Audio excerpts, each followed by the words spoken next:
ঢাকা জেলা CNG autorickshaw মালিক শ্রমিক কল্যাণ society কর্তৃক আয়োজিত আজকের প্রোগ্রামের সংগ্রামী সভাপতি, উপস্থিত শ্রমিকবৃন্দ, সবাইকে ডাকসুর বিপি গণ অধিকার পরিষদের সংগ্রামী সভাপতির সমমনা সংগঠন বাংলাদেশ শ্রমিক অধিকার পরিষদের পক্ষ থেকে সংগ্রামী শুভেচ্ছা ও অভিনন্দন। প্রিয় ভাইয়েরা আমার, মাথা ব্যথার জন্য আমরা মাথা কেটে ফেলবো না, চিকিৎসা করতে হবে। যে অজুহাতে বলা হচ্ছে ঢাকা জেলা সিএনজিকে ঢাকা মেট্রোতে ঢুকতে দেওয়া হবে না, সেই অজুহাত আমরা শেষ করতে হবে। সেটা হচ্ছে, যদি ঢাকায় যানজটের জন্য আপনারা চাচ্ছেন যে যানজটের জন্য সিএনজিকে ঢুকতে দেওয়া হবে না, সেই যানজট নিরসনের জন্য পরিকল্পনা গ্রহণ করুন। এটা হচ্ছে ইচ্ছাকৃত যানজট সৃষ্টি করে রাখা। আমাদের কাছে পরিকল্পনা আছে। মাননীয় উপদেষ্টার কাছে অনুরোধ জানাবো, ঢাকা শহরের এই সিগন্যাল, 4 রাস্তার যে সিগন্যালগুলি আপনারা যদি সুন্দর সুশৃঙ্খলভাবে পরিকল্পনা করেন, মাত্র 3 মাসের মধ্যে ঢাকা শহরের জিরো যানজট হয়ে যাবে। এটা ইচ্ছাকৃত, এটা জিয়ে রাখা হয়েছে যেন ঢাকা জেলার সিএনজিগুলি ঢাকা মেট্রোতে না ঢুকতে পারে। সেই হিসাবে পৃথিবীর বিভিন্ন দেশে আপনারা দেখবেন কোথাও জ্যাম নেই, তাহলে ওই জায়গায় সমস্যা কোথায়? সমস্যা হচ্ছে ওই দেশের সিস্টেম আছে, বাংলাদেশের সিস্টেম নাই।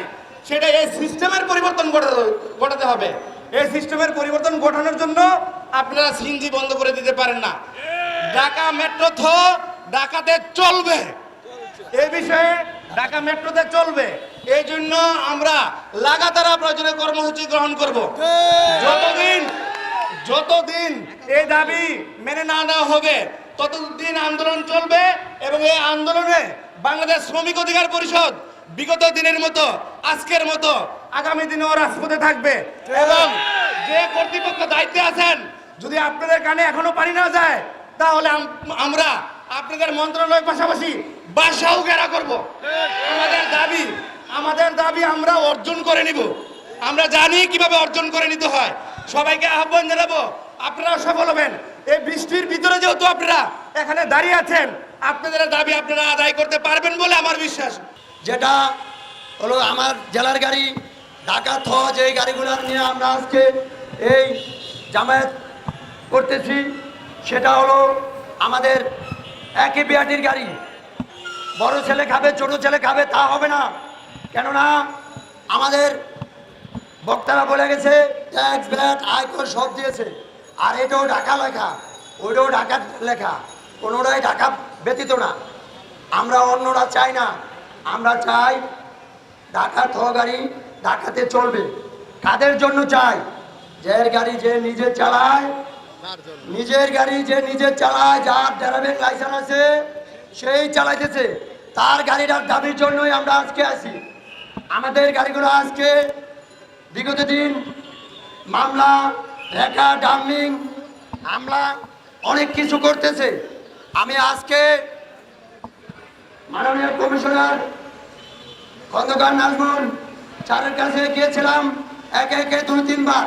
উনি বলছে আপনাদের গাড়ি ধরবে না, আপনাদের গাড়ি মামলা করবে না, কিন্তু জায়গায় জায়গায় আমাদের গাড়ি রেখা, ডাম্পিং, মামলা করতেছে।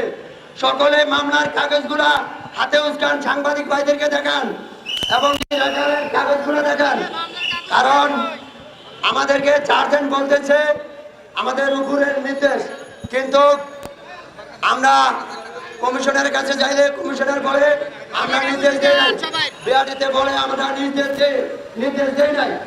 কিন্তু আমাদের আজকের পর থেকে একটা ঢাকা গাড়ি রেখা, ডাম্পিং, মামলা করতে পারবে না। আমরা সবাই একটা গাড়ি যেখানে ধরবে আমরা সেখানেই প্রতিরোধ করবে। এবং কি আমাদের আজকে যদি আমাদের এখন পর্যন্ত না থাকে, আমরা এখানে কর্মসূচি অব্যাহত থাকবে এবং কি চলমান থাকবে।